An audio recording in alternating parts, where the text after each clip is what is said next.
GST topic 5 value of supply. Value of supply का मतलब ये बोलना चाहते हैं किस अमाउंट पर गुड्स या सर्विस की किस अमाउंट पे जीएसटी कैलकुलेट होगा। इसमें 3 सेक्शन पढ़ने लायक है। सेक्शन 15(1) जो जीएसटी का मेन बेसिक डेफिनेशन और मीनिंग बताता है।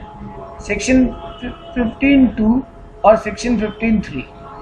सेक्शन 15(1) बताता है जीएसटी ऑन ट्रांजैक्शन वैल्यू लगना चाहिए, टीवी, जीएसटी ऑन टीवी यानी GST on transaction value. Sir ये ट्रांजैक्शन वैल्यू क्या है? प्राइस एक्चुअली पेड या पेएबल, जो प्राइस हम एक्चुअली दे रहे हैं या देने वाले हैं। यानी जनरली आप कहें तो जिस रेट पे आप दुकान से सामान खरीद के लाते हैं उसके ऊपर जीएसटी कैलकुलेट होता है, गुड्स के वैल्यू के ऊपर।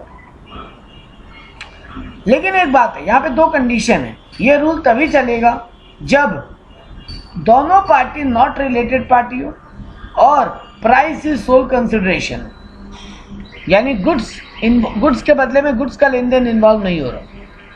दोनों पार्टी रिलेटेड नहीं हो और प्राइस सोल कंसिडरेशन हो, तभी ट्रांजैक्शन वैल्यू यानी गुड्स का जो आप एक्चुअली पेमेंट करके आ रहे हैं उस पर जीएसटी कैलकुलेट होता है।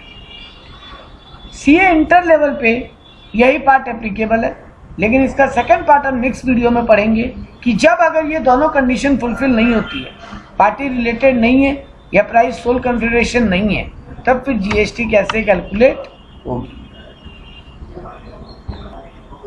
यानी अगर प्राइस सोल कंसिडरेशन नहीं होगी तो फिर जीएसटी आपकी रूल के हिसाब से एप्लीकेबल होगी, और अगर रिलेटेड पार्टी नहीं होंगे तब भी रूल के हिसाब से एप्लीकेबल होगी। यानी नो रिलेशन और प्राइस सोल कंसिडरेशन, तो जो प्राइस हम एक्चुअली पे कर रहे हैं उसी पे जीएसटी कैलकुलेट होगी, उसी को बोलते हैं ट्रांजैक्शन वैल्यू। अब इस ट्रांजैक्शन वैल्यू में गवर्नमेंट ने कुछ बातें और एक्सप्लेन की जो सेक्शन 15(2) में बात करेंगे। सेक्शन 15 सब सेक्शन 2 बोलता है ट्रांजैक्शन वैल्यू में क्या क्या इंक्लूजन रहना चाहिए। मतलब मैंने आपको गुड्स का कॉस्ट और आपकी प्रॉफिट तो इंक्लूड होगी, उसमें तो कोई बात ही नहीं है। मैंने अगर एक पेन बनाया या मैंने एक मोबाइल फ़ोन बनाया, मान लीजिए 15,000 कॉस्ट पड़ी और मैं उस पर 3,000 प्रॉफिट कमाना चाहता हूँ, तो वो तो इंक्लूड होगी, यानी 15 + 3 18,000 तो होगी। उसके अलावा और क्या क्या इंक्लूड होना चाहिए, तो ABCDE करके 5 पॉइंट्स हैं जो उसमें इंक्लूड होंगे। सबसे पहले बोला गया duties and taxes other than GST. GST को छोड़ के यानी एक्साइज ड्यूटी लगे, एंटरटेनमेंट टैक्स लगे, इंपोर्ट ड्यूटी लगे, वो सब इंक्लूड होगा, उसके ऊपर जीएसटी कैलकुलेट होगा। यानी मेरे एग्जांपल को अगर कंटिन्यू करें तो मान लीजिए 15,000 गुड्स का कॉस्ट था, प्रॉफिट 3,000, तो मैंने 18,000 में आपको बेचा, प्लस मान लीजिए मुझे इंपोर्ट ड्यूटी या एक्साइज ड्यूटी कुछ देना पड़ा, लेट से 100 रुपये, तो वो भी ऐड हो जाएंगे, तो 18,100 पे जीएसटी एप्लीकेबल होगा।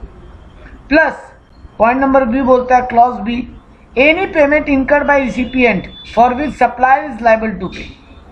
ऐसा कोई भी पेमेंट अगर रिसिपिएंट कर रहा है जो सप्लायर को देना था, जैसे फ्रेट, इंस्पेक्शन चार्ज, ये सब चीज़ें अगर सप्लायर को देनी थी लेकिन बायर ने पेमेंट की है, तो वो भी बिल में इंक्लूड करनी पड़ेगी।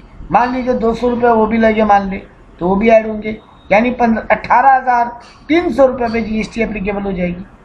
उसके अलावा इंसिडेंटल चार्ज जैसे पैकिंग, वेजिंग यानी वजन करवाना, कोई भी एडिशनल रिकवरी अगर सप्लायर कर रहा है, packing, labelling, designing, royalty, insurance, धर्मादा। कई बार आप देखते हैं ना, आपके गुड्स में से 1 रुपया डोनेशन में जाएगा गरीब बच्चों की पढ़ाई के लिए, तो वो भी इंक्लूड करो। गुड्स का insurance, packing, labelling, design, royalty, वजन करना, loading unloading charge, freight, erection, installation charge, pre delivery inspections, अगर ये सब बायर सेलर आपसे अलग से मांग रहा है तो ये भी बिल में इंक्लूड होगा। हाँ, अगर ये charge after billing then separate debit note to be issued and GST will be levied on that. अगर वो बिल में इंक्लूड नहीं है लेकिन बाद में अलग से ले रहा है आपसे बिलिंग के बाद, तो उसके लिए भी बायर आप पे जीएसटी, सेलर आप पे एक डेबिट नोट रेज करेगा और फिर उस डेबिट नोट पे जीएसटी चार्ज करेगा। इंटरेस्ट क्लॉज नंबर डी बोलता है अगर आपसे कोई इंटरेस्ट या फीस ले रहा है या कोई पेनल्टी ले रहा है फॉर डिले पेमेंट, आपने लेट पेमेंट दिया, उसके लिए सेलर आपसे इंटरेस्ट ले रहा है या पेनल्टी या कोई फीस ले रहा है, वो भी इंक्लूड करना पड़ेगा बिल में। तो मेरे एग्जांपल में मान लीजिए यहाँ 300 रुपये और लगे और यहाँ पर भी 200 रुपये और लगे, आपसे इंटरेस्ट या पेनल्टी वसूल की जा रही है 200 रुपये की। कोई subsidy directly link price other than government, government से कोई सब्सिडी मिल रही है उसको जो कि प्राइस से लिंक्ड है, तो वो भी इंक्लूड होगी। मान लीजिए 100 रुपये है, गवर्नमेंट से सब्सिडी मिले वो इंक्लूड नहीं होगी, सेंट्रल गवर्नमेंट या स्टेट गवर्नमेंट से कोई सब्सिडी मिले वो इंक्लूड नहीं होगी। इसके अलावा कोई भी subsidy directly link to price है। जैसे आप ये कोई सामान खरीद रहे हैं और बायर आप कोई जो मैन्युफैक्चरर है वो कोई सब्सिडी दे रहा है इसके ऊपर, तो वो भी इंक्लूड होगी। तो ये मान लीजिए 100 रुपये, तो यानी 15,000 plus 3,000 18,000 plus 100 18,100 plus 200 18,300 plus 300 18,600 plus 200 18,800 plus 100 18,900 रुपये पे जीएसटी कैलकुलेट की जाएगी। ये बात आपको बोलते हैं ये 5 क्लॉज। थोड़ी सी इंटरेस्ट फीस पेनल्टी वाली बात को डिटेल में डिस्कस करते हैं। तो क्लॉज नंबर डी को थोड़ी सी डिटेल में डिस्कस करते हैं। क्लॉज नंबर डी बोलता है इंटरेस्ट, लेट फी, पेनल्टी। तो अगर इंटरेस्ट ऑन लोन या डिपॉजिट या एडवांस है वो एग्जम्प्टेड है। अगर आप इंटरेस्ट ऑन लोन या इंटरेस्ट ऑन एडवांस ये सब अगर कुछ कमा रहे हैं, वो इंटरेस्ट की बात नहीं हो रही यहाँ पे। यहाँ इंटरेस्ट ऑन डिले पेमेंट की बात हो रही है, केवल वो डिले पेमेंट ही टैक्सेबल होगा। Interest on loan advance exempted रहेगा। कुछ इंपॉर्टेंट नोट हो रहा है, it will be always inclusive of GST. हाँ, ये बात ध्यान रखिएगा, ये जो इंटरेस्ट होता है ये इंक्लूसिव ऑफ जीएसटी होता है। मतलब मान लीजिए आपसे 200 रुपये इंटरेस्ट लिया और 5% जीएसटी है, तो आपको इंटरेस्ट का फिगर निकालना कैसे पड़ेगा? 200 डिवाइडेड बाई 105 इंटू 5, क्योंकि ये 200 में इंक्लूसिव जीएसटी है, तो आप अलग से निकाल के बिल में लिखेंगे और उसके ऊपर आपकी जीएसटी कैलकुलेट होगी। If in the month of interest received time of supply, ये कब जीएसटी लगेगी? गुड्स तो मैंने बेचा अक्टूबर मंथ में, लेकिन पेमेंट की बात हुई थी नवंबर तक। अब नवंबर से लेट होंगे तो इंटरेस्ट लिया जाएगा। मान लीजिए आपने दिसंबर लास्ट में जाके पेमेंट किया, तो आपने 1 महीने का ब्याज दिया, तो ये दिसंबर मंथ के हिसाब से जीएसटी एप्लीकेबल होगी। यानी दिसंबर में आपसे इंटरेस्ट लिया गया है तो सेलर जनवरी में उसकी जीएसटी जमा करेगा। Rate based on original supply, GST की रेट क्या होगी? अब इंटरेस्ट पे जीएसटी की रेट अलग हो सकती है, वैसे भी इंटरेस्ट पे जीएसटी है नहीं। Interest on loan, interest on deposit, इन पे कोई जीएसटी है नहीं। तो सर इस फिगर पे जीएसटी कौन सी लगेगी? अगर आपसे इंटरेस्ट लिया गया है 300 रुपया है, 200 रुपया कुछ भी, तो उस पर जीएसटी एप्लीकेबल होगी जो गुड्स पे एप्लीकेबल है। यानी जो आपके सामान मेन ओरिजिनल सप्लाई के ऊपर जीएसटी एप्लीकेबल है, वही जीएसटी रेट इस इंटरेस्ट पे भी एप्लीकेबल हो जाएगी। सब्सिडी के बारे में भी थोड़ी बहुत एक्स्ट्रा बातें करनी है, वो भी कर लें। सब्सिडी गिवन बाई अगर गवर्नमेंट है तो नॉट टू बी एडेड, ये मैंने पहले भी कह दिया था। सेंट्रल गवर्नमेंट, स्टेट गवर्नमेंट आपको कोई सब्सिडी दे रही है, वो बिल में इंक्लूड नहीं होगा। अदर कोई भी जीएसटी है, अदर कोई भी सब्सिडी है, सॉरी, जैसे link to price of product. अच्छा, अदर के ऊपर 2 बातें हैं। अगर वो link to price of the product है तो फिर विल बी एडेड, और अगर वो प्राइस ऑफ द प्रोडक्ट पे लिंक नहीं है, अलग से ऐसी सब्सिडी है, तो नॉट टू बी एडेड। यानी गवर्नमेंट वाली सब्सिडी बिल में ऐड नहीं होगी। और अगर और कोई सब्सिडी है और वो प्राइस से डायरेक्टली कनेक्टेड नहीं है, जैसे सिलेंडर पे आपको सब्सिडी मिलती है, वो प्राइस से डायरेक्टली कनेक्टेड है, तो वो अगर ऐसी जीएसटी, हालांकि यहाँ पे सिलेंडर गैस का सब्सिडी आपको गवर्नमेंट दे रही है तो उस पर जीएसटी नहीं लगेगी, वो एडेड नहीं होगा बिल में। लेकिन फिर भी अगर नॉर्मली बात करें, एग्जाम्पल था ये कि प्राइस से लिंक का मतलब क्या है? प्राइस से लिंक का मतलब है जो गवर्नमेंट आपको सब्सिडी दे रही है वो नहीं, अदर देन कोई भी जो आपके प्राइस से डायरेक्टली कनेक्टेड है वो बिल में ऐड होगी। और अगर प्राइस से डायरेक्टली कनेक्टेड नहीं है, ऐसे ही आपको अलग से 20 रुपए की सब्सिडी दे दी गई, वो बिल में इंक्लूड नहीं होगी। If adjusted with price then add again, अगर वो प्राइस से माइनस कर दी गई है तो वापस ऐड करेंगे। एक बात ध्यान रखिएगा, मैंने ये सब आइटम के बारे में ये इंपॉर्टेंट नोट दिया है। ये जो पैकिंग चार्ज, वेजिंग चार्ज, ये सब है, अगर वो बिल में गुड्स के साथ इंक्लूडेड है तब कुछ नहीं करना है। वो तो इंक्लूडेड है तो दोबारा ऐड करने की जरूरत नहीं है। अगर वो प्राइस से माइनस कर दिए गए तब उनको इंक्लूड करना है। तो एग्जाम में जो सम्स आए उस पर ये बात ध्यान रखिएगा। एग्जाम में जब आपके सम्स आए उस पर ये बात ध्यान रखिएगा कि अगर वो बिल में इंक्लूडेड है ऑलरेडी, आपको बोले ये freight charge, insurance charge, interest, ये सब इंक्लूसिव ऑफ बिल है अगर, तो फिर आपको दोबारा कुछ करने की जरूरत नहीं है, इनको हटाइएगा मत। और अगर ये बिल में इंक्लूडेड नहीं है तो फिर इनको इंक्लूड, मतलब मेन गुड्स के प्राइस में इंक्लूडेड नहीं है तो फिर इनको अलग से वापस ऐड कीजिए बिल में, उसके ऊपर फिर जीएसटी चार्ज कीजिएगा। ये सम्स के लिए बहुत काम की बात है। तो ये था सेक्शन 15(1), सेक्शन 15(2). अब मैंने कहा था इस पर सेक्शन 15(3) भी है जो कि बहुत इंपॉर्टेंट है सीए फाइनल वालों के लिए। डिस्काउंट को लेकर बात करना। अगर जब बिल बने, बिल में गुड्स के दाम लिखे जाए, जीएसटी लिखी जाए और उसके पहले आपको यहाँ पे लेस डिस्काउंट दिया गया तो फिर तो ठीक है, फिर कोई दिक्कत नहीं है। यानी इनवॉइस में अगर डिस्काउंट मेंशन है तो डिस्काउंट माइनस करने के बाद जो फिगर आए उस पर जीएसटी चार्ज होगा। यानी अगर बिल में डिस्काउंट मेंशन है, जो मैंने एग्जांपल दिया था 18,900 गुड्स की वैल्यू हो रही थी, मान लीजिए बायर ने आपको 400, सेलर ने आपको 400 रुपये डिस्काउंट दिया है और ये इनवॉइस में मेंशन है तो फिर 18,500 पे जीएसटी कैलकुलेट होगा। अगर इनवॉइस में मेंशन नहीं है या फिर इनवॉइस में मेंशन नहीं है लेकिन आपका एग्रीमेंट हो गया था पहले कि अगर आप उसे जल्दी पेमेंट कर देंगे, प्रॉम्प्ट पेमेंट, तो वो आपको डिस्काउंट देगा, तब फिर ठीक है, तब आप ये डिस्काउंट क्लेम कर सकते हैं। डिस्काउंट माइनस करने के बाद उस पर जीएसटी कैलकुलेट होगा। मतलब बिल में मेंशन है तब तो माइनस कीजिए ही। अगर बिल में मेंशन नहीं है लेकिन आपका कॉन्ट्रैक्ट या एग्रीमेंट था ऐसा कि वो बाद में आपको डिस्काउंट देगा, अगर आप उसे जल्दी पेमेंट कर देते हैं तो आपको कैश डिस्काउंट देगा, तो उस केस में भी आप माइनस करेंगे। माइनस करने के बाद जो फिगर आएगा उस पर जीएसटी कैलकुलेट कीजिए। लेकिन अगर इनवॉइस में मेंशन नहीं है तो फिर आपको माइनस करने नहीं मिलेगा। यही बात मैंने यहाँ पे लिखी है। बिफोर और at the time of supply, supply के पहले यानी बिल बनने से पहले ही उसमें मेंशन कर दिया गया डिडक्ट फ्रॉम द वैल्यू। और इफ आफ्टर सप्लाई एग्रीड और इन कॉन्ट्रैक्ट, अगर आपका कोई एग्रीमेंट या कॉन्ट्रैक्ट हो गया था तो माइनस कर लीजिए, अगर नहीं हुआ तो कैन नॉट माइनस, यानी कैन नॉट डिडक्ट। दो तीन छोटी छोटी बातें और है इसके ऊपर। अगर आपको एक स्टैगर्ड डिस्काउंट मिलता है, मतलब बाई मोर सेव मोर वाला ऑप्शन, ये भी एक इंपॉर्टेंट बात है। स्टैगर्ड डिस्काउंट होता है कि अगर आप 5 पीस खरीद रहे हैं तो कोई ऑफ नहीं है, 5 से ज़्यादा लेंगे तो आपको ऑफ है, और अगर वो इनवॉइस में मेंशन है तभी माइनस कीजिएगा, वरना नहीं।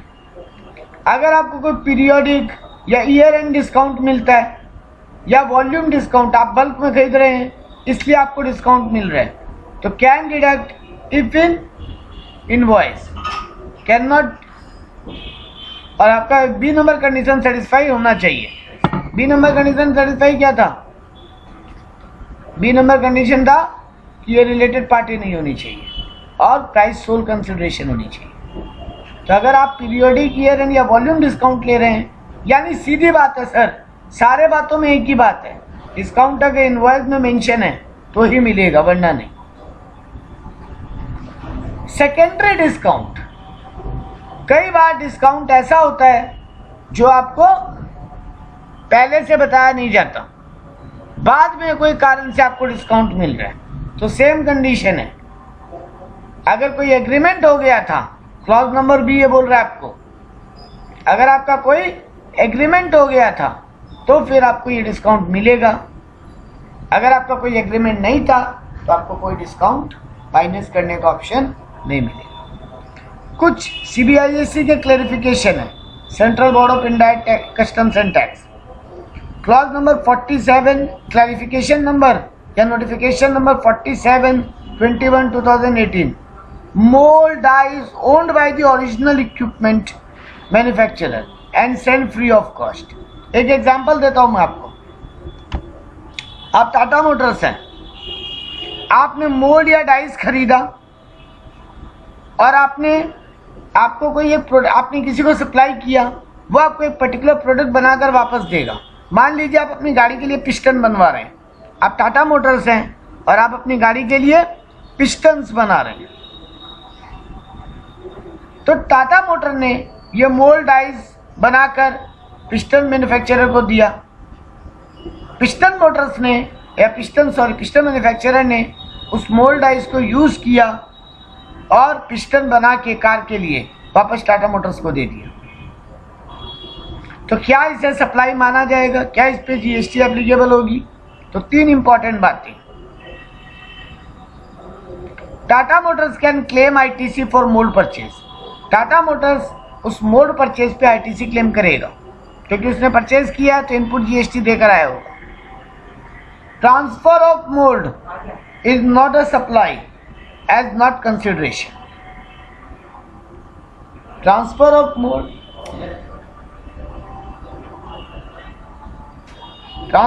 मोल्ड जो टाटा मोटर कर रहा है उस पर कोई पैसे नहीं ले रहे वो अपने पिस्टन मैन्युफैक्चरर से, तो वहां पे ट्रांसफर नहीं है, वो कोई कंसिडरेशन नहीं ली जा रही है, तो उस पर जीएसटी एप्लीकेबल नहीं होगा क्योंकि इसको सप्लाई के डेफिनेशन से बाहर रखा गया। एंड ट्रांसफर ऑफ मोल्ड, जो मोल्ड बना के दे रहा है, will not be included in piston value, और नहीं जो पिस्टन बना रहा है, पिस्टन मैन्युफैक्चरिंग कंपनी, वो मोल्ड का दाम गुड्स में इंक्लूड करके चार्ज करेगा। ऐसा नहीं होगा कि वो मोल्ड का दाम अपने प्राइस में इंक्लूड कर देगा क्योंकि मोल्ड तो उसको टाटा मोटर्स ने दिया है, तो वहां पर भी उसको इंक्लूसिव नहीं मानेंगे और पिस्टन के ये मोल्ड के वैल्यू को पिस्टन में ऐड नहीं करेंगे और जीएसटी नहीं लगेगा। यानी कुल मिला के ये मोल्ड डाइस अगर एक कंपनी अपने जॉब वर्कर को ट्रांसफर कर रही है, जॉब वर्कर उसको यूज कर रहा है और वो बनाकर गुड्स रिटर्न दे रहा है, तो उस पर विदाउट कंसिडरेशन अगर वो कंपनी अपने जॉब वर्कर को ट्रांसफर कर रही है तो उस पर जीएसटी नहीं लगेगा। इनफैक्ट जीएसटी नहीं लगेगा, लेकिन जो टाटा मोटर्स है यानी वो जो गुड्स मैन्युफैक्चरर कंपनी है वो आईटीसी भी क्लेम कर पाए, यानी डबल बेनिफिट, जीएसटी भी नहीं लगेगा और आईटीसी भी क्लेम होगी। इसी को एक केस 2 है, contract between Tata and component manufacturer. एक कॉन्ट्रैक्ट हो गया था टाटा मोटर्स और उस पिस्टन मैन्युफैक्चरर के बीच में, जो कंपोनेंट बना के दे रही है पिस्टन यानी जॉब वर्कर, उसके बीच में कॉन्ट्रैक्ट हो गया था। वो बात ये हुआ था कि टाटा मोटर्स ने कहा था कि ये पिस्टन आप ही खरीदोगे, ये मोल्ड आप ही खरीदोगे और उससे पिस्टन बना के हमको दोगे। ये मोल्ड आप ही खरीदोगे, यानी वो पिस्टन मैन्युफैक्चरर ही खरीदेगा और बना कर देगा। लेकिन कुछ सर्कमस्टांसेस ऐसा हुआ कि वो जो पिस्टन मैन्युफैक्चरर है वो मोल्ड नहीं खरीद पाया, तो टाटा ने खरीद के उसको दिया। तब फिर वो जो पिस्टन मैन्युफैक्चरिंग होगा, पिस्टन का जो कॉस्ट होगा उसमें इंक्लूड किया जाएगा और जीएसटी लगेगा। यानी मैं यहाँ कह रहा हूँ कि पहले कॉन्ट्रैक्ट हुआ था कि वो पिस्टन मैन्युफैक्चरर ही मोल्ड खरीदेगा, लेकिन कोई कारण से वो नहीं खरीद पाया और टाटा ने खरीद के उसको दिया, तब फिर वो टैक्सेबल वैल्यू पे जीएसटी लगेगी। मैंने यहाँ लिखा है contract between Tata and component manufacturer, supplier has taken liability for mould and dies but brought by Tata. Supplier ने उसकी लायबिलिटी ली थी लेकिन टाटा लेकर आया, तो फिर टैक्सेबल वैल्यू यानी जब पिस्टन बनेगा उसके वैल्यू में मोल्ड डाइज की प्राइस इंक्लूड होगी और उस पर जीएसटी लगेगी। तो ये 2 केस है। अगर टाटा नॉर्मली ऐसे ही खरीद के देता मोल्ड डाइज तो उस पर जीएसटी नहीं लगता, टाटा आईटीसी क्लेम कर लेता, न पिस्टन पे वैल्यू पे जीएसटी लगता, न मोल्ड डाइज के सप्लाई पे जीएसटी लगता। लेकिन अगर दोनों के बीच में कॉन्ट्रैक्ट था कि वो पिस्टन मैन्युफैक्चरर ही खरीद के लाएगा, तब फिर जीएसटी एप्लीकेबल हो जाएगी। एक और नोटिफिकेशन है, नोटिफिकेशन नंबर 102/2019। ये बोलता है एक मोबाइल शॉप है जिसने कस्टमर को एक प्रोडक्ट बेचा, 40,000 का मान लीजिए एक मोबाइल बेचा और 4,000 का उस पर इंटरेस्ट चार्ज किया, क्योंकि डिले पेमेंट था, कस्टमर ने डिले पेमेंट किया तो 4,000 का उसने इंटरेस्ट भी चार्ज किया, यानी 44,000 का मोबाइल सप्लाई हुआ। सॉरी, एक गलती हुई मेरी बोलने में, ये डिले पेमेंट नहीं था, ये 4,000 का जो पेमेंट था ये था आपका मोबाइल कंपनी ने, सॉरी, एक मोबाइल कंपनी ने कस्टमर को एक मोबाइल इंस्टॉलमेंट बेसिस पे बेचा है। एक मोबाइल कंपनी ने एक कस्टमर को मोबाइल इंस्टॉलमेंट बेसिस पे बेचा है। मोबाइल का दाम 40,000 था और ये क्योंकि EMI बेसिस पे है तो वो 40,000 के फ़ोन में 4,000 अपना ब्याज भी जोड़ ले रहा है और आपको 44,000 में दे रहा है EMI पे, तो फिर पूरे 44 पे GST चार्ज होगा। अब मान लीजिए क्योंकि कस्टमर ने वहाँ भी इस EMI पेमेंट में डिले कर दिया तो जो इंटरेस्ट लिया गया लेट इंस्टॉलमेंट पेमेंट पे, उस पे भी GST लेविएबल होगा।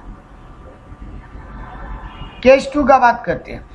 अगर ये जो EMI कंसेप्ट है ये आपको मोबाइल शॉप ने नहीं दिया, मोबाइल सेलर ने नहीं दिया, मान लीजिए आपने बजाज फाइनेंस से उसको EMI में कन्वर्ट करवाया, यानी थर्ड पार्टी आपको EMI ऑप्शन दे रही है। If instalment basis by Bajaj finance not by the seller then interest to Bajaj finance exempted हो जाएगा, क्योंकि बजाज फाइनेंस एक टाइप से लोन देने पे ब्याज ले रही है और हमने ऊपर पढ़ा था कि लोन या डिपॉजिट पे इंटरेस्ट एग्जम्प्टेड होता है। तो अगर मोबाइल शॉप वाले ने ही ब्याज लिया, EMI पे इंटरेस्ट लिया 4,000 रुपये वाला मेरे एग्जाम्पल में, तो वो बिल में इंक्लूड होगा और उस पर GST लगेगा। लेकिन अगर आप थर्ड पार्टी से EMI में करवाते हैं और थर्ड पार्टी जो आपसे इंटरेस्ट ले रही है उस पर GST नहीं लगेगा, वो एग्जम्प्टेड है। लेकिन अगर आपने बजाज फाइनेंस को लेट पेमेंट किया और बजाज फाइनेंस लेट पेमेंट पे इंटरेस्ट लिया, वो टैक्सेबल हो जाएगा। यानी लेट पेमेंट पे हर हाल में इंटरेस्ट है, लेकिन नॉर्मल लोन पे ब्याज नहीं है। एक और सर्कुलर है, आखिरी circular, GST on airport service. ये थोड़ा इंटरेस्टिंग है। मान लीजिए एक एयरपोर्ट अथॉरिटी है, वो एयरलाइन कंपनी को पैसेंजर सर्विस फीस PSF या यूजर डेवलपमेंट फी UDF बोल के चार्ज ले रहे हैं। एयरपोर्ट अथॉरिटी एयरलाइन कंपनी से, मान लीजिए इंडिगो से या एयर इंडिया से, अगर कोई चार्ज ले रही है, किस नाम से? पैसेंजर सर्विस फीस या user development fees. Airline company भी वो पैसे अपने कस्टमर से वसूल कर रही है। तो एयरपोर्ट अथॉरिटी PSF या UDF एयरलाइन कंपनी से चार्ज कर रहे हैं और एयरलाइन कंपनी वो पैसेंजर से चार्ज कर रही है। मान लीजिए टिकट के दाम 5,000 रुपये है और ये PSF या UDF चार्ज 200 रुपये है, तो 5,200 पे GST चार्ज नहीं होगा। GST चार्ज होगा केवल 5,000 रुपये। कस्टमर से GST चार्ज होगा केवल 5,000 रुपये, क्योंकि एयरपोर्ट अथॉरिटी वो सर्विस एक्चुअली में एयरलाइन कंपनी को बेच रही है। GST will be paid by airport authority. यहाँ पे सर्विस सप्लायर GST देगा। एयरपोर्ट अथॉरिटी ये 200 रुपये कमा रही है, तो एयरपोर्ट अथॉरिटी उस 200 पे GST देगी। Now if airline also take some amount for such, हाँ अगर ये होता मान लीजिए कि ये 200 रुपये वसूल करने के लिए एयरलाइन कंपनी एयरपोर्ट अथॉरिटी को बोल रही है कि देखिए भैया हमारा भी आदमी लगेगा इस काम में, हमारी भी मेहनत लगेगी इस काम में, तो हम भी थोड़ा चार्ज कमाएंगे आपसे इस पर। तो अगर ऐसा होता, if airlines also take some amount of such collection airlines will pay GST, authority can claim IT। तो जितना एयरलाइन कमा रही है, मान लीजिए 200 रुपये में 30 रुपये एयरलाइन कंपनी भी कमा रही है, तो 170 रुपये पे एयरपोर्ट अथॉरिटी GST देगी और 30 रुपये पे एयरलाइन कंपनी GST देगी। और इस 30 रुपये पे जितना GST एयरलाइन कंपनी वसूल करेगी एयरपोर्ट अथॉरिटी से, उतने पे एयरपोर्ट अथॉरिटी ITC क्लेम कर सकती है। तो ये कुछ CBSE के क्लैरिफिकेशन थे। अगले वीडियो में हम बात करेंगे ये वीडियो, अब तक जो वीडियोस हमने देखे हैं या अब तक जो नोट्स पढ़े हैं वो पूरे CA इंटर और फाइनल दोनों के एप्लीकेबल होते हैं। लेकिन अब जो इसका टॉपिक नेक्स्ट टॉपिक होगा value of supply, value of supply, उस पे केवल और केवल सीए फाइनल का एप्लीकेशन है। क्योंकि अगर टीवी यानी ट्रांजैक्शन वैल्यू पे जीएसटी नहीं लगेगा तो रूल्स एप्लीकेबल होंगे, और वो रूल्स हम इस पार्ट में पढ़ेंगे। तो टॉपिक 6 हमारा वैल्यू ऑफ सप्लाई के ऊपर होगा, वैल्यूएशन रूल के ऊपर। देखिए दोनों ही टॉपिक वैल्यू ऑफ सप्लाई पे थे। पहले में बताया गया नॉर्मली वैल्यू ऑफ सप्लाई क्या होता है, और दूसरे में बताया अगर वो दो कंडीशन सेटिस्फाई नहीं हो रही है, यानी कौन कौन सी 2 कंडीशन, बायर और सेलर का आपस में रिलेटेड पार्टी है, और प्राइस सोल कंसिडरेशन नहीं है, प्राइस सोल कंसिडरेशन नहीं है, बायर और सेलर आपस में रिलेटेड पार्टी है। तो फिर अगर ये दोनों में से एक भी कंडीशन अप्लाई हो जा रही है तो आप ट्रांजैक्शन वैल्यू को एसेसेबल वैल्यू नहीं ले सकते, यानी ट्रांजैक्शन वैल्यू पे आप जीएसटी डायरेक्ट कैलकुलेट नहीं कर सकते। सर वहाँ क्या होगा, वहाँ पे हमारा रूल्स चलेंगे। सर क्या क्या है रूल्स, तो हम यहाँ 2 सेक्शन पढ़ेंगे, सेक्शन 15(4), सेक्शन 15(5). मेन 15(4) ही है। 15(4) बोलता है value of supply can not be determined by rule 15(1) अगर, दैट मीन्स या तो प्राइस सोल कंसिडरेशन नहीं है या रिलेटेड पार्टी ट्रांजेक्शन हो रहा है, तो वहाँ पे रूल्स एप्लीकेबल होंगे। रूल 27, 28, 29, 30, 31, 32, 33, 34, 35 मेन 3 रूल है। 27, 28, 29। 27, 28, 29 क्या बोलते हैं, सबसे पहले 27 कब एप्लीकेबल होगा, when consideration not Holi in money, पूरी तरीके से पैसे में नहीं है, थोड़ा काइंड भी इन्वॉल्व हो रहा है।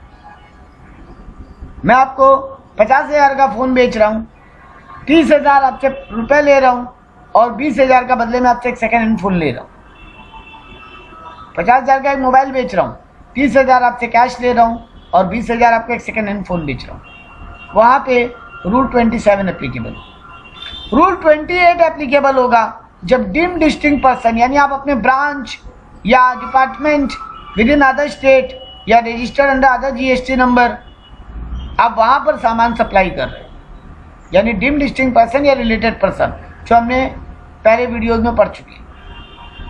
और थर्ड रूल 29 एप्लीकेबल होगा अगर प्रिंसिपल और एजेंट के बीच में लेन देन हो रहा है, प्रिंसिपल एजेंट को सामान भेज रहा है या एजेंट प्रिंसिपल को सामान भेज रहे हैं, और एजेंट अपना ओन इनवॉइस इशू कर रहा है, तो फिर वहाँ पे रूल 29 एप्लीकेबल हो जाएगा। तो सही है, सबसे पहले रूल 27 देखते हैं। रूल 27 बोलता है when price is not the whole consideration या price is not the sole consideration, payment has not done wholly in money, तो फिर ओपन मार्केट वैल्यू ले लीजिए।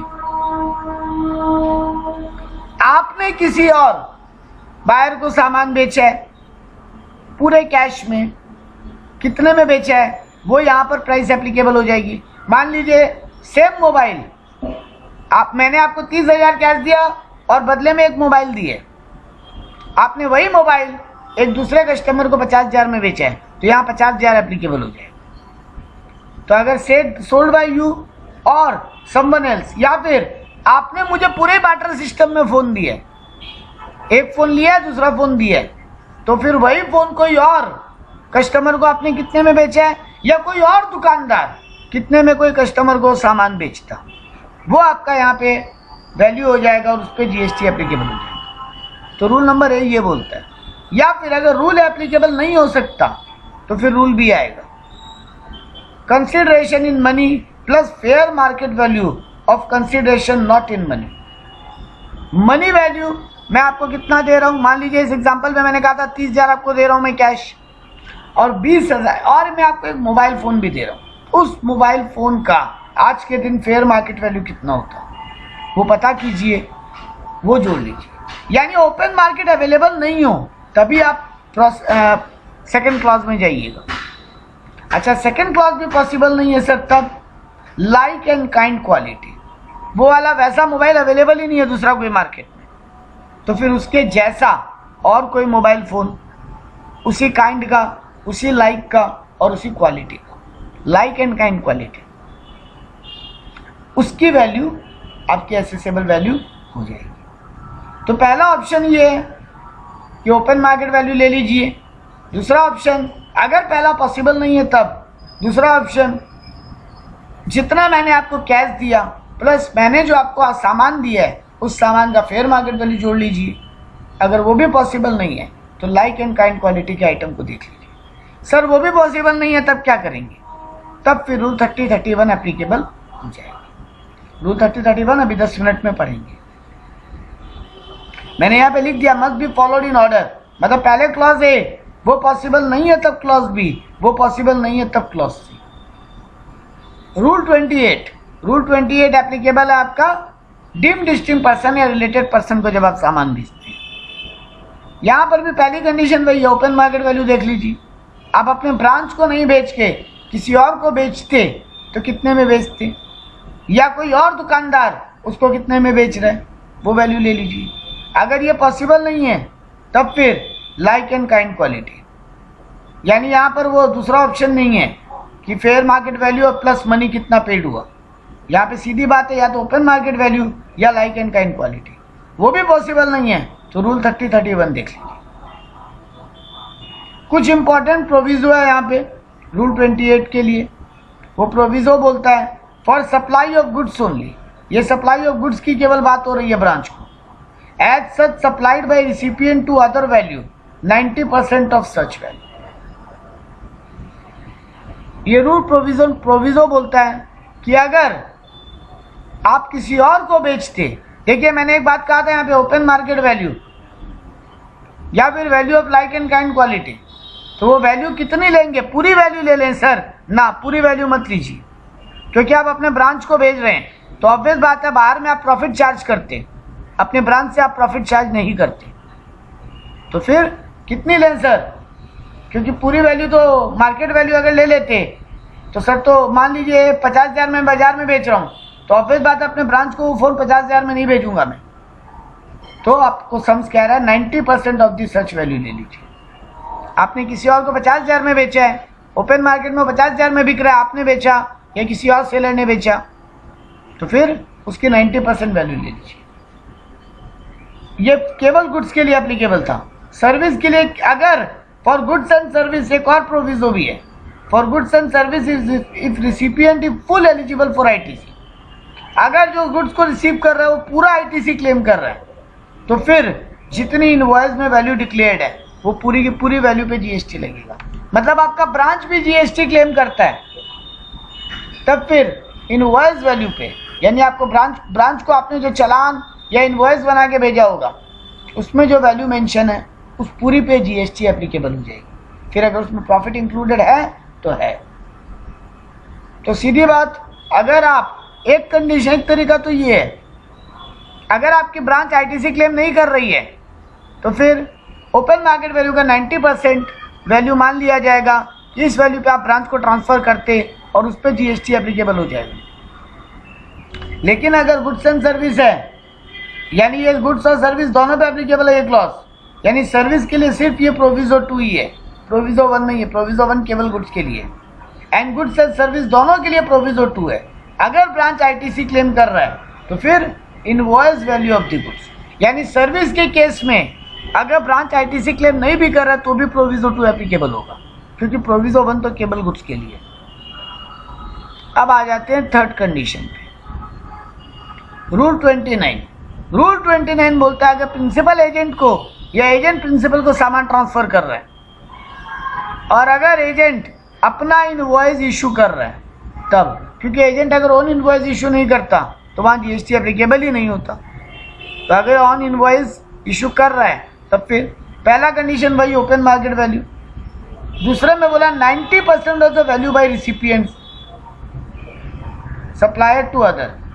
रिसिपिएंट जो अदर को जिस दाम में बेचता, यानी मेरा एजेंट जिस दाम में आगे बेचता उसका 90%, मेरा रिसिपिएंट जब अदर को सप्लाई करता कितने दाम में बेचता, मैंने अपने एजेंट को 100 पीस मान लीजिए वाटर बॉटल्स भेजी है, अब वो एजेंट उन वाटर बॉटल्स को आगे बेचता, वो कितने में बेचता? लेट से वो 10,000 रुपये में बेचता, 100 पीस बॉटल, तो उसकी 90% यानी 9,000 मेरी सप्लाई वैल्यू मान ली जाएगी, यानी प्रिंसिपल की सप्लाई वैल्यू मान ली जाएगी और उस पर जीएसटी कैलकुलेट होगा।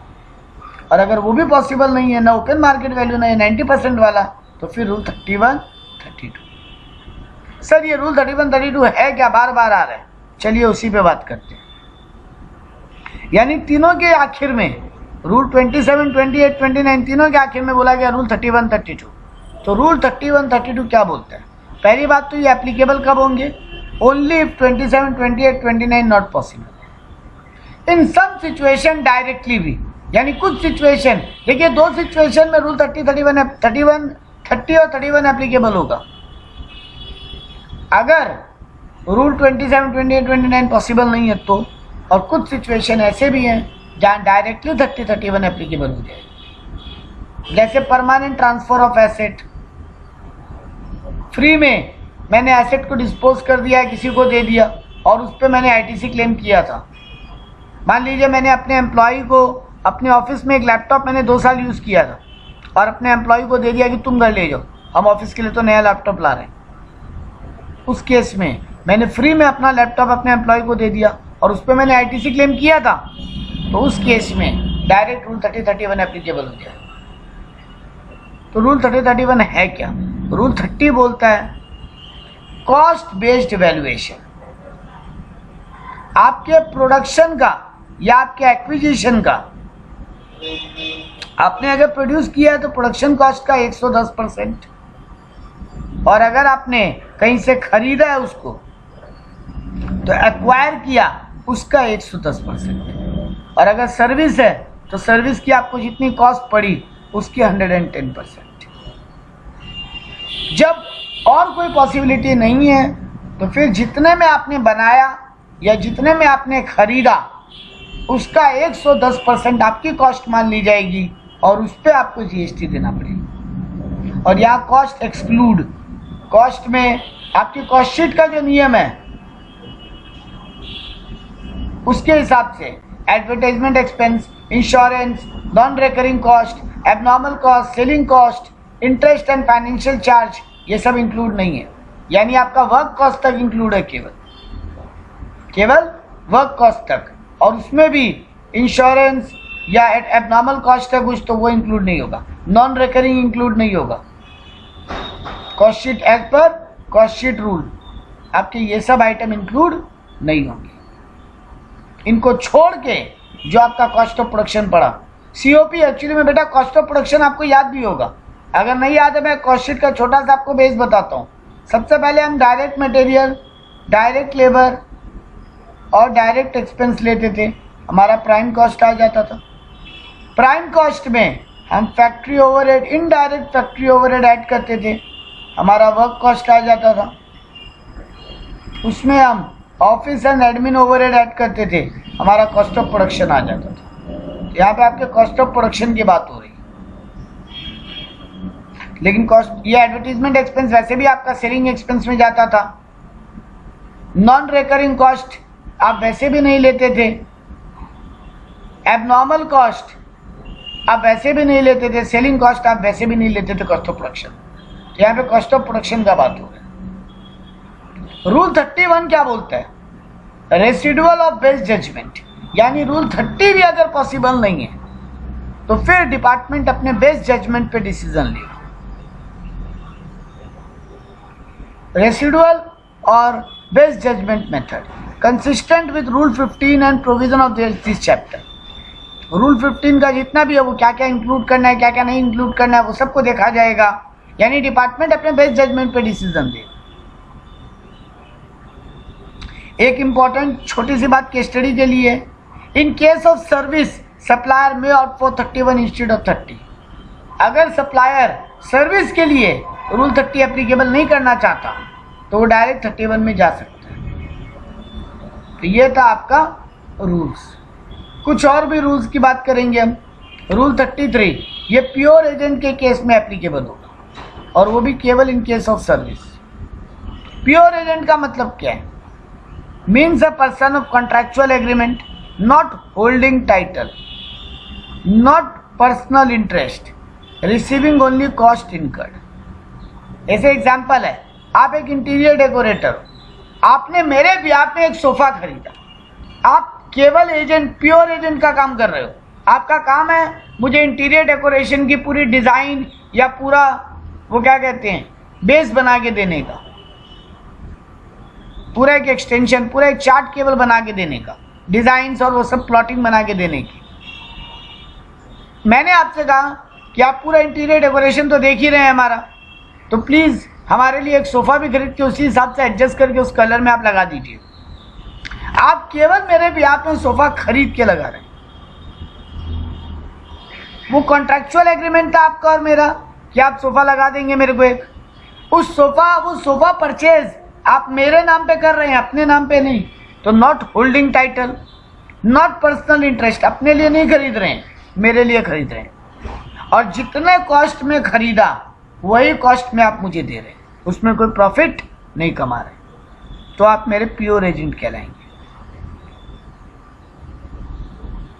तो कॉन्ट्रैक्चुअल एग्रीमेंट है, नॉट होल्डिंग टाइटल, मतलब आप टाइटल होल्ड नहीं कर रहे हैं, आपके नाम पे नहीं है वो सोफा सेट।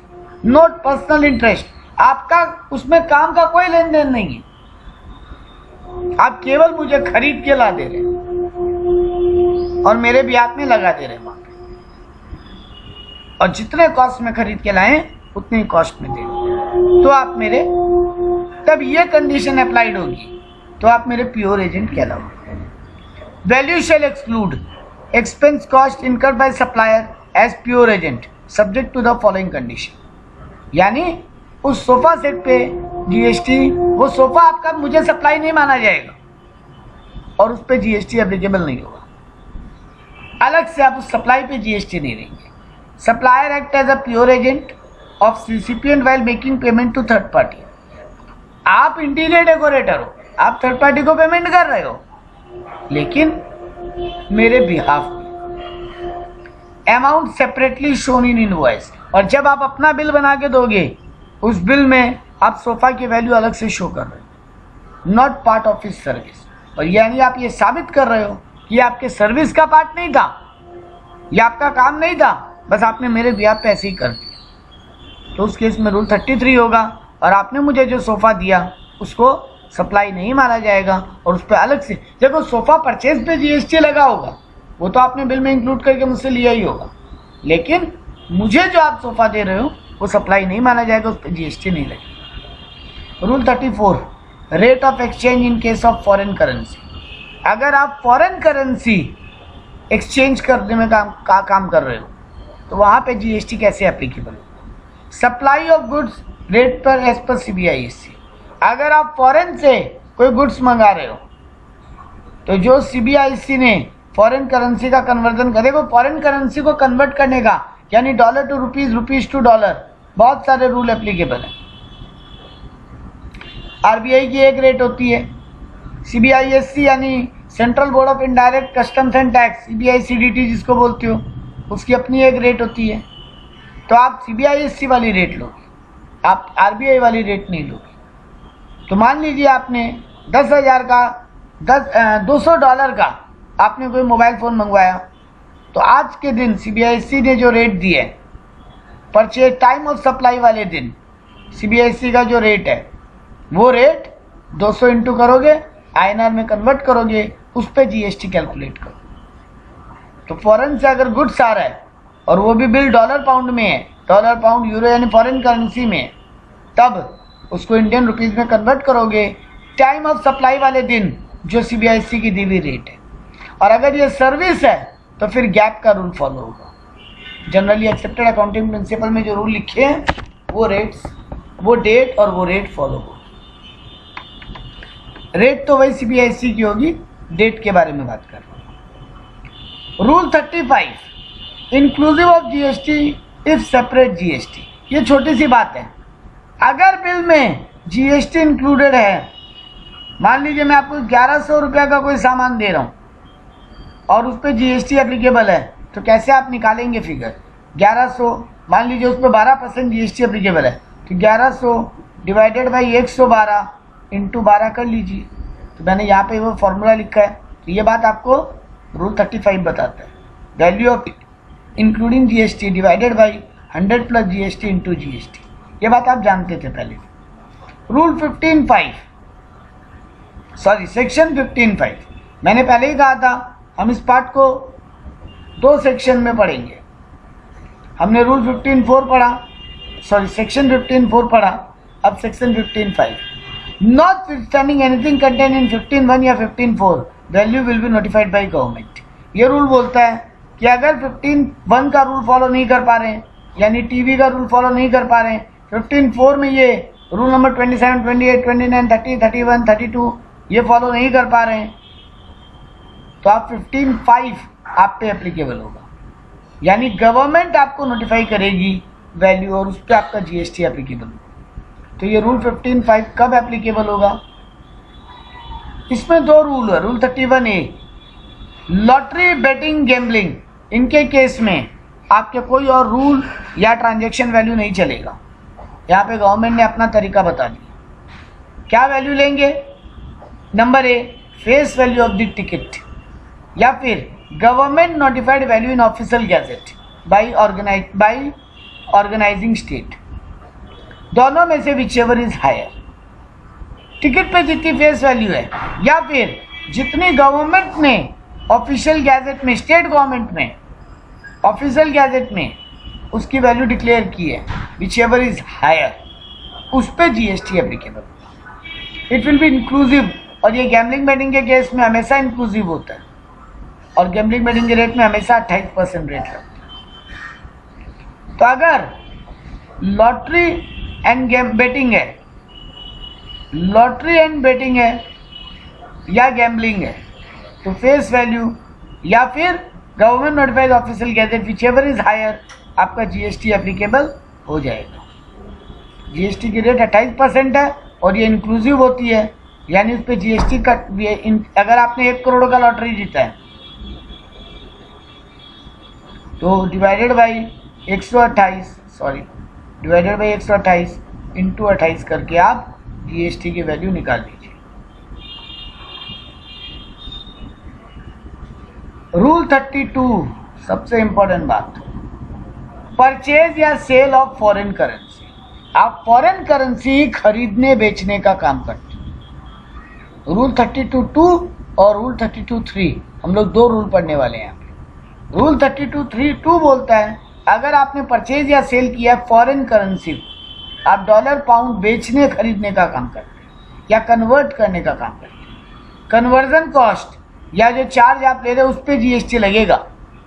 देखिए एक होता है ना कि 70 रुपये या 80 रुपये डॉलर का भाव चल रहा है, मान लीजिए 80 रुपीज़ डॉलर का भाव है, लेकिन जिसने आपको एफ से कन्वर्ट करके दिया उसने 80.25 लिया, तो अपना 0.25 चार्ज लिया ना अपना, उस चार्ज पे जीएसटी की बात हो रही है जो उसने कमाया कन्वर्जन करने पे।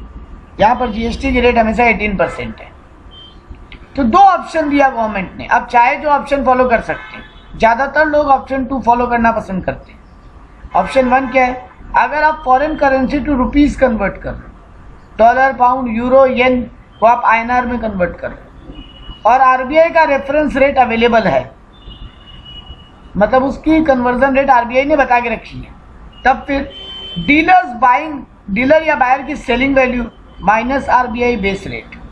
मान लीजिए आपको उसने 80.25 में बेचा डॉलर और डॉलर की रेट आरबीआई ने 80 बताई है, तो जो डिफरेंस आया यानी 0.25 इंटू जितने आपने मान लीजिए $10 खरीदे तो 0.25 इंटू 10, या $100 खरीद रहे हैं तो 0.25 इंटू 100, या $1000 खरीद रहे हैं तो 0.25 इंटू 1000, ये उसकी कॉस्ट या चार्ज मानी जाएगी जो उसने कमाया है। अब उस पर जीएसटी एप्लीकेबल होगा 18%।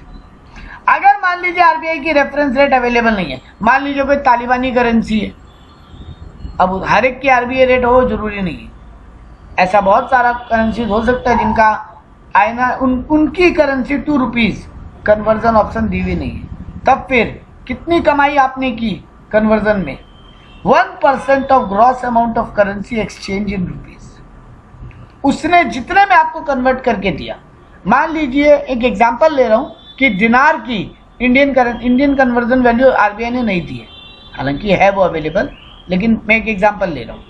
तो दिनार की अगर INR करेंसी कन्वर्जन वैल्यू नहीं पता, कोई दिक्कत नहीं, आप गए मनी एक्सचेंजर के पास, उसको तो पता होगा ना कोई तरीके से एक्सचेंज करने का, उसने आपको एक्सचेंज करके जितने इंडियन रुपीज़ दिए उसका 1% मान लेंगे कि उसने कमाई की है, 1% उसने कन्वर्जन चार्ज कमाया है, तो उस केस में 1% करेंसी वैल्यू आपको चार्ज देना पड़ेगा। तो ये तो था फॉरेन करेंसी टू रुपीज़, तो उस 1% वैल्यू पे GST चार्ज हो जाएगी। मान लीजिए आपके पास 200 दिनार थे, उसने आपको कन्वर्ट करके 1 लाख इंडियन रुपीज़ दिए, एक एग्जांपल दे रहा हूँ केवल, तो उस 1 लाख का 1% यानी 1000 रुपये मान ली जाएगी उसकी कन्वर्जन चार्ज है, उस 1000 पे 18% GST लगेगा। आप foreign currency to foreign currency convert कर रहे हो, मतलब डॉलर टू यूरो कन्वर्ट करा रहे हो या येन टू पाउंड कन्वर्ट करा रहे हो, मतलब इंडियन रुपीज़ का लेन देन नहीं, आप इंडियन रुपीज़ में कन्वर्ट नहीं करा रहे, तब फिर रूल ये बोलता है कि आप दोनों करेंसी को INR में कन्वर्ट करो। पहले मान लीजिए आप डॉलर टू पाउंड कन्वर्ट करा रहे हैं, तो डॉलर को भी कितने डॉलर है उसको इंडियन रुपीज़ में कन्वर्ट कीजिए, और कितने पाउंड आपको मिलते हैं उसको भी इंडियन रुपीज़ में कन्वर्ट कीजिए, क्योंकि ये इंडिया में आप कन्वर्ट करा रहे हैं तो INR पे GST चार्ज होनी चाहिए। तो convert both currency in INR by RBI rate, फिर उसका 1% विचएवर इज लोअर पे, मतलब पाउंड की वैल्यू मान लीजिए 80,000, कन्वर्ट हो गया हुआ इंडियन रुपीज़ में 80,000 और डॉलर कन्वर्ट हो गया हुआ 90,000, तो आपको 80,000 का 1% माना जाएगा आपने कमाई की है, आप उस पर GST देंगे। एक ऑप्शन 2 अवेलेबल है, अगर आप इतना कन्वर्जन में नहीं कर पा रहे, अप टू 1 लाख अगर INR है तो 1% यहाँ पे स्लैब रेट एप्लीकेबल है एक तरीके से, यानी गवर्नमेंट ने इसकी एक स्लैब रेट कंसेप्ट दी है। क्या दी है? अप टू 1 लाख आप कन्वर्ट कराते हो तो 1% ऑफ द ग्रॉस अमाउंट और ₹250 विच एवर इज लोअर आपको GST लगेगा। 1 लाख आपका जो वैल्यू कन्वर्ट हो गया हुआ, डॉलर को इंडियन रुपीज़ में कन्वर्ट किया, मान लीजिए 1 लाख आया या 1 लाख से कम आया, तो 1% ऑफ ग्रॉस अमाउंट और ₹250 विच एवर इज लोअर। अगर आपने 1 लाख से ज़्यादा लेकिन 10 लाख तक INR में कन्वर्ट कराया तो 1000 तो लगेगा ही। देख लीजिए 1 लाख की 1% 1000 तो होती है, प्लस मान लीजिए आपने 11 लाख रुपीस कन्वर्ट कराए, सॉरी मान लीजिए आपने 9 लाख रुपीस में कन्वर्ट कराए, तो पहले 1 लाख पे तो 1000 लग ही गया, प्लस 9 लाख माइनस 1 लाख यानी 8 लाख पे 0.5%, 8 लाख पे 0.5%। और अगर आपने 10 लाख से ज़्यादा INR में कन्वर्ट कराए तो आप देख लीजिए पहले 1 लाख पे 1% 1000 होता है, फिर 1 लाख से 10 लाख यानी 9 लाख का 5.5% 4500 रुपये होते हैं, तो देख लो 5500 आ रहा है, यहाँ रूल में भी लिखा है 5500 रुपये प्लस जितने 10 लाख के ऊपर है, मान लीजिए 11 लाख कन्वर्ट कराया तो और 1 लाख, उस 1 लाख का 0.01%, तो एक्सचेंज वैल्यू माइनस 10 लाख का 0.1% प्लस 5500, यहाँ लिखा है एक्सचेंज वैल्यू माइनस 1 लाख का 0.5% प्लस 1000। ये लेकिन मैक्सिमम जा सकता है 60,000 तक, यानी आपने अगर 60,000 से ज़्यादा ये फिगर कैलकुलेट करके आ रहा है तो गवर्नमेंट कह रही है 60,000 आपका हम कमाई मानेंगे और आप उस पर GST लगा दीजिए। रूल 32(3) पे आते हैं। रूल 32(3) बोलता है एयर ट्रेवल एजेंट के कितने कमीशन पे चार्ज लगेगा। एयर ट्रेवल एजेंट अगर आपको डोमेस्टिक बुकिंग करके दे रहे हैं तो basic fair of flight into 5%, मतलब उसका कमीशन माना जाएगा इतना 5%, अब उस पर GST लगेगा। Basic fair of flight into 5%, ये निकल कर आएगा। मान लीजिए आप कलकत्ता से जयपुर गए, आपके टिकट चार्ज लगी 6,000 रुपये, तो 6,000 आपका बेसिक फेयर है, बेसिक फेयर 6,000 उसका 5%, तो 6,000 की 5% होगी 300 रुपये, 300 रुपये पे GST एप्लीकेबल होगी, 300 रुपये उस एजेंट की कमीशन मानी जाएगी। अगर इंटरनेशनल बुकिंग है तो बेसिक फेयर का 10%। Basic fare does not include any other charge and taxes, this will be commission amount on which GST levy. Basic fare में आपके अदर चार्जेस और टैक्सेस यानी वो जो मैंने पहले बात की थी, वो डेवलपमेंट अथॉरिटी जो ले रही है वो सब इंक्लूड नहीं होगा। मैंने बेसिक फेयर का है, तो टिकट में बेसिक फेयर मेंशन होती है, तो बेसिक फेयर का 5% या बेसिक फेयर का 10%। रूल 32(4), ये insurance agent, life insurance agent का जो बिजनेस करते हैं, LIC जो बेचते हैं, उनके कितने, आपके प्रीमियम के कितने पार्ट को, आपके प्रीमियम के कितने पार्ट को उनका कमीशन माना जाए और फिर उस पर GST एप्लीकेबल। तो 3 टाइप की पॉलिसी LIC देती है, saving policy, saving annual policy या रिस्क पॉलिसी। रिस्क पॉलिसी में सिंपल नियम है, GST on gross premium charge. आपसे जितना प्रीमियम लिया उस पूरे प्रीमियम पे GST लग जाएगा। मान लीजिए आपने मैक्स बीमा से fire insurance, accidental insurance, health insurance ये सब करवाए, तो आपको जितना प्रीमियम आप दे रहे हो एनुअली, पूरे प्रीमियम के ऊपर GST चार्ज हो जाएगी। सिंगल एनुअल पॉलिसी, बहुत बार होता है ना, आप एक पॉलिसी लेते हो और एक बार में बल्क प्रीमियम दे देते हो और 10 साल आराम कीजिए, अब 10 साल के बाद आपको पेमेंट मिलेगा। उस केस में जितना सिंगल प्रीमियम आपसे चार्ज किया जा रहा है उसका 10% ही केवल इंश्योरेंस कंपनी का कमीशन माना जाएगा और इंश्योरेंस कंपनी 10% जो वैल्यू आएगा उस पर GST चार्ज करेगी। मान लीजिए आप पूरी पॉलिसी की 2 लाख प्रीमियम भर रहे हैं और फिर 5 साल बाद आपको डबल मिलेगा, तो आपने 2 लाख वन टाइम प्रीमियम किया, तो वन टाइम प्रीमियम जो आपने 2 लाख दिया उसका 10% यानी 20,000 उस इंश्योरेंस कंपनी की कमीशन मानी जाएगी और उस पर GST लेवी हो जाएगी। सेविंग पॉलिसी, अब इसमें 2 है। अगर आपको पॉलिसी सप्लायर यानी इंश्योरेंस कंपनी आपके इन्वेस्टमेंट या सेविंग वैल्यू को अलग से बताती है और आपको कितना प्रीमियम मिलेगा वो अलग बताती है, उस केस में यानी आपके प्रीमियम का कितना पार्ट सेविंग में जाने वाला है ये अगर मेंशन है या आपको इंश्योरेंस कंपनी बता रही है आपके प्रीमियम का कितना पार्ट सेविंग में जाने वाला है, तो फिर gross premium minus investment, gross premium minus investment जो वैल्यू आएगा उस वैल्यू पे GST चार्ज होगी। और अगर आपको इंटीमेट नहीं किया गया है वैसा कुछ कि आपके टोटल प्रीमियम का कितना पार्ट सेविंग में जाने वाला है, अगर ऐसा मेंशन नहीं है पॉलिसी में, तो आपसे जो प्रीमियम लिया जाएगा फर्स्ट ईयर उसका 25% यानी प्रीमियम का 25% कमीशन माना जाएगा इंश्योरेंस कंपनी का और उस पर GST लगेगी। और अगर ये सब्सिक्वेंट ईयर है, मतलब फर्स्ट ईयर के बाद भी आप प्रीमियम भरते जा रहे हैं, मान लीजिए आप 7 साल तक प्रीमियम भरने वाले हैं, तो second year, third year, fourth year, fifth year, sixth year, seventh year उस पर आपके प्रीमियम का 12.5% को उनका कमीशन माना जाएगा और इंश्योरेंस कंपनी उतने पे GST चार्ज करेगी। आखिरी टॉपिक पे आ रहे हैं, second hand goods, section 32, rule 32 subsection 5, important for your exam CA final students. Second hand goods का अगर परचेज सेल होता है तो डीलर जो आगे बेचेगा, आपने अपनी मोटर बाइक एक डीलर को बेची, अब सेकेंड हैंड मोटर बाइक और डीलर उसको आगे बेच रहे हैं और उस पर आपने ITC नहीं ली है, ऑब्वियस बात है आप एक नॉर्मल कंज्यूमर, आप GST रजिस्टर्ड नहीं है तो आपने ITC क्लेम नहीं की है, तो जितना मार्जिनल प्राइस में वो डीलर बेचेगा उसी पे GST लगेगी डीलर को, आपको कोई GST नहीं लगेगी। डीलर जब बेचेगा, जैसे मैंने यहाँ पे एग्जांपल लिया है, परचेज प्राइस फॉर्मूला लिया है, sorry, purchase price of dealer minus sale price of the dealer. आपने डीलर को 1 लाख में बाइक दी, सेकेंड हैंड बाइक, और आप ITC में रजिस्टर, आपने ITC क्लेम नहीं की है, आपने 1 लाख में बाइक दी, डीलर ने उसको आगे 1,10,000 में बेच दी, तो जो मार्जिनल वैल्यू है यानी 10,000 एक्स्ट्रा वैल्यू उस पर GST लगेगी, डीलर देगा। अच्छा, डीलर ने अगर लॉस में बेच दी, आपकी 1 लाख की बाइक को डीलर भी 90,000 में बेचता है, कोई कारण से हो ही सकता है, तब फिर वहाँ पे लॉस हो रहा है तो डीलर को भी GST नहीं लगेगी। ये बात बहुत काम की है आपके एग्जाम में सम्स के लिए। अगर गुड्स रीपोजेस बाय, आखिरी टॉपिक पे आ रहे हैं, गुड्स रीपोजेस बाय फाइनेंस कंपनी,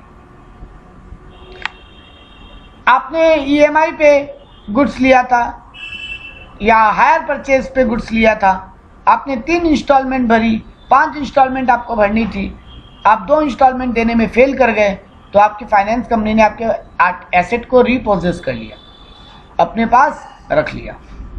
तो परचेज ऑफ डिफॉल्टिंग बोरोवर, आपने कितने में खरीदा था उसको। मान लीजिए आपने एक गाड़ी खरीदी थी 9 लाख रुपए में, आपने 3 साल तक आपको उसकी ईएमआई देनी थी। मान लीजिए हाफ ईयरली ईएमआई थी, 6 इंस्टॉलमेंट में आपको पेमेंट करना था 3 साल में।